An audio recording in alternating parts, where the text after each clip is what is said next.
That's where I would start off if I were a new agent now. So the big question is, what are top agents doing to absolutely crush it in real estate, grow their teams and add more transactions year over year while so many struggle? To get the answers, we interview top real estate agents to learn their secrets to success. Listen, we believe every agent should make a minimum of $100,000 per year, and we're on a mission to make this happen. We've already helped over 100 agents achieve this with our coaching. So if you want to fast track your business growth, get to your first $100,000 in GCI, or add another $100,000 in GCI using social strategies, then head over to go.eliteagentsecrets.com, or you can just click the link in the description below. Also, just make sure to follow us, hit that subscribe button, and if you get any value from this at all, please tell a friend and leave us a review. My name is Andrew Dunn. And my name is Peter Michael. Welcome to Elite Agent Secrets. Hey everyone, and welcome to this episode of the Elite Agent Secrets Show. Today we've got Heather Haddon with us. She's the top 0.1% of agents in the Toronto area. Her average listings to sale is 11 and a half days, and the sale price of 105%. She had 97 transactions in 2021. She's been in real estate for 15 years. She's got 18 team members, done over $1 billion in sales, and did 200 million in 2021 alone. Let's raise the fucking roof. That was a pretty good intro, if I don't say so myself. Love it. So the topics today are going to be power of staging, the difference with the Hayden homes and what they offer. I guess how you can also change your business, what you can offer to make you stand out from the crowd.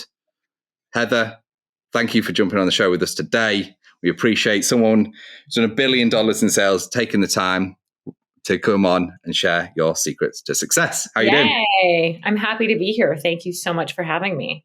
Heather, you have some of the most unique topics, but before we dive into the topics, take us back to day one. Why did you decide to get into real estate? What did your first year look like? Give us a little bit of context for everybody that is going to say, well, I can't do that. So. Whew.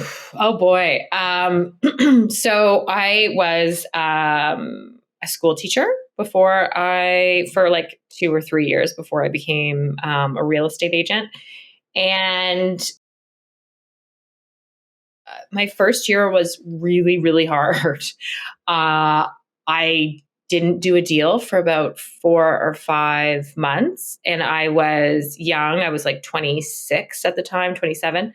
And so no one trusted me. Were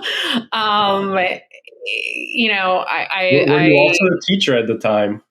I know. Yes. So it was really tough. I felt like I had to hustle a lot. And yes, things have definitely gotten a lot better. I would not like to relive that first year. I wish I knew now what. I wish I knew then what I know now. But yeah, it was a rough start, but then it picked up momentum and we sort of got rolling. How was it? How was it when you were still a school teacher? Because that's a pretty big commitment while, trying to get your deals. How did you manage both of those things? Because there's a lot of people listening that do have full-time jobs or trying to get this part-time, or they're like, I'm just going to quit and dive deep into real estate. And that's not necessarily always the best move. Yeah, no, it was hard. Like what I was doing the year that I went into real estate is I was supply teaching as well. So I wasn't full-time, but I was trying to do both. But I felt like mindset wise, I had to give up the teaching and jump in. It was sort of like I was holding on to the teaching as a fearful thing. And I believe that mindset in this game is extremely important and making room for success. So I kind of wish I had even given it up sooner. But at the same time, it was really scary because, as you all know, going into real estate and having no one paying you anything for a while is difficult. So I understand the struggle in that. It's a bit of a catch-22, right? Yeah. Yeah. So this is why a lot of people want to kind of dabble. I think there's two trains of thought, because some people kind of go, I'm going to hedge my bets. right? I'm going to keep full time and do this. The chance is going to be slower because I'm splitting my time. And then you've got people who are more like me, which is I've got no money, so I might as well dive right in. I've got nothing to lose. I'm going all in. No, I mean, when I first got in, even in business in general, it was like, do you know what I actually did? And this is something that everyone can do in real estate. I actually got a job doing what I wanted to do as my own business, if that makes sense. So like way back when I started, it was outside of real estate. It was actually in the agency world. And I was like, I want to do this. Like this fits my need. And we see this in real estate. And it's like, so I went and worked for another one. So it gave me all the skill sets. I learned all the things whilst getting paid. And then when I jumped ship and I was like, I'm doing this for myself, it made perfect sense, which is why we see a lot of people start on like a salaried position in real estate teams where their admins are doing stuff. So they get the experience in real estate, in the different things in the coordination, the transaction, they understand the process. And then when they get ready to go into the sales side, it's not nearly as big of a jump. That's kind of something that we've seen that seems to be working out quite nicely for a bunch of people that are in that kind of need money. They've got a life, got a family, got rent to pay, got that, all that stuff, but they want to get into this crazy world and make ultimately, like, I swear we're all in this to make a lot of money. Like, no, and I totally agree with you. It's so interesting. But in the beginning, when I started, at least in Toronto, there weren't any real estate teams. Like it was like single agents. A big agent might have an assistant, but no one there wasn't the presence of big teams. And now in Toronto, it's all getting to be team-based. Like all the top agents are growing teams.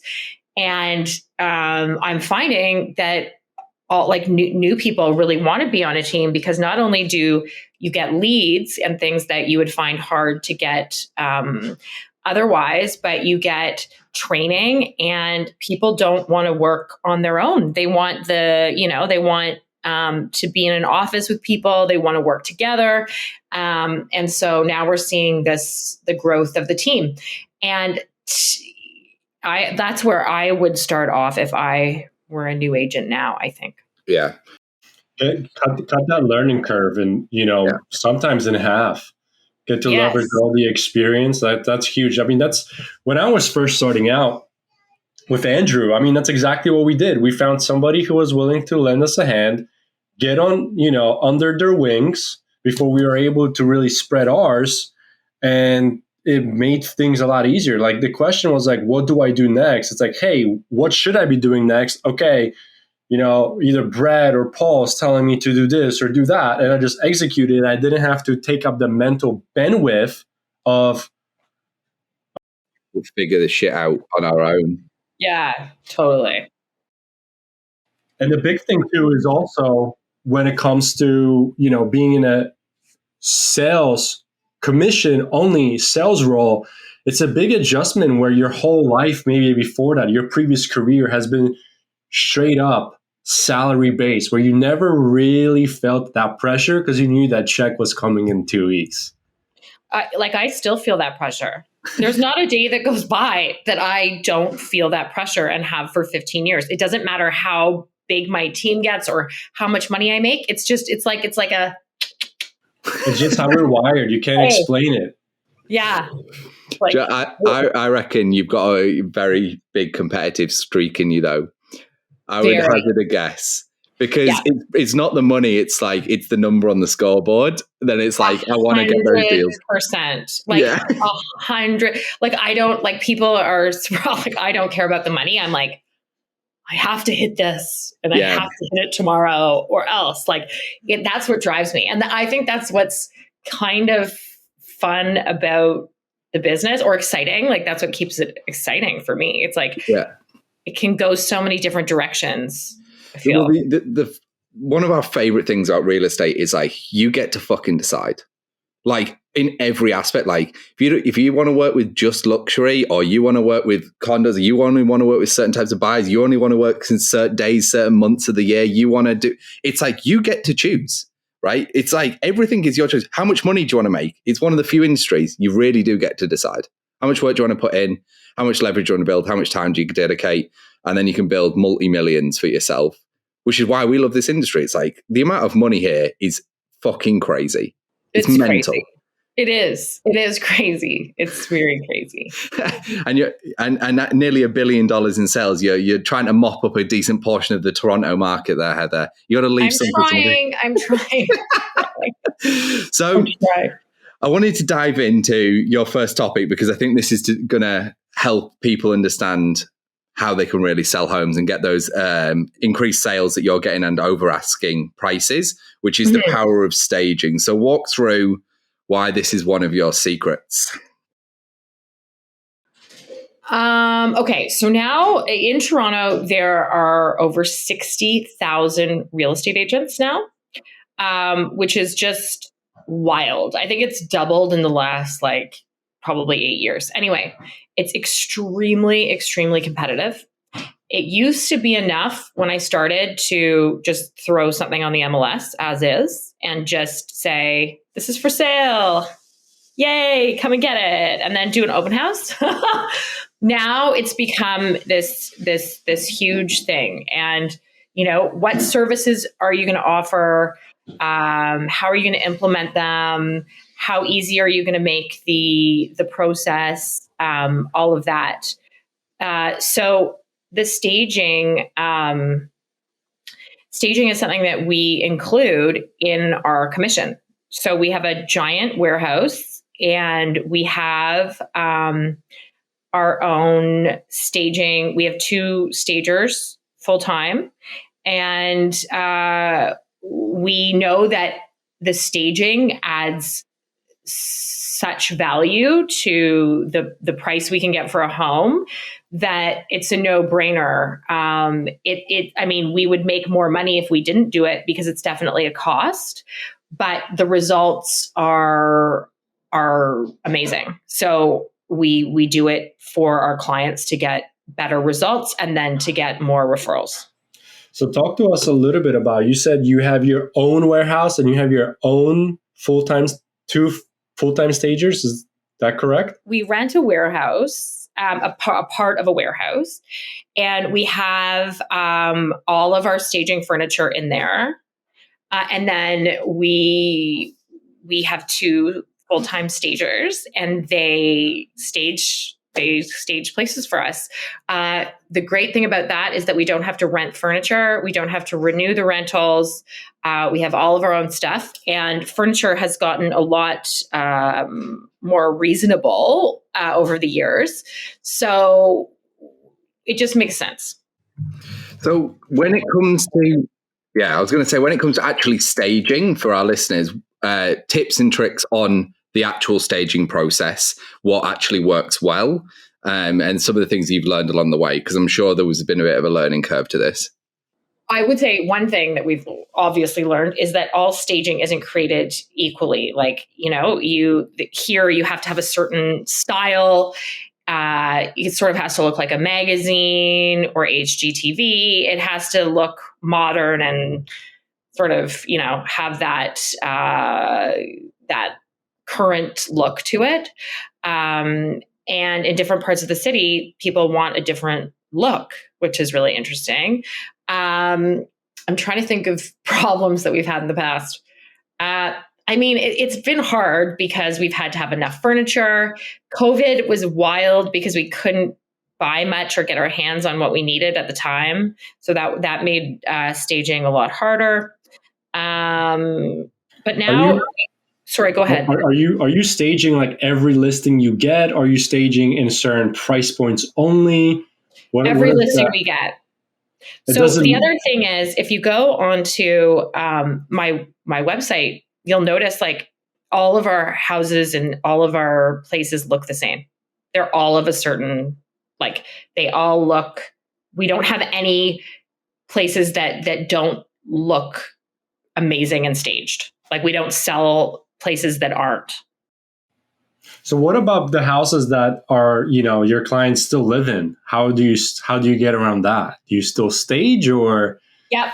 What we do is we go in and we get movers to move whatever we think should move out. We put it in storage. We move all of our stuff in. It sells in about a week here.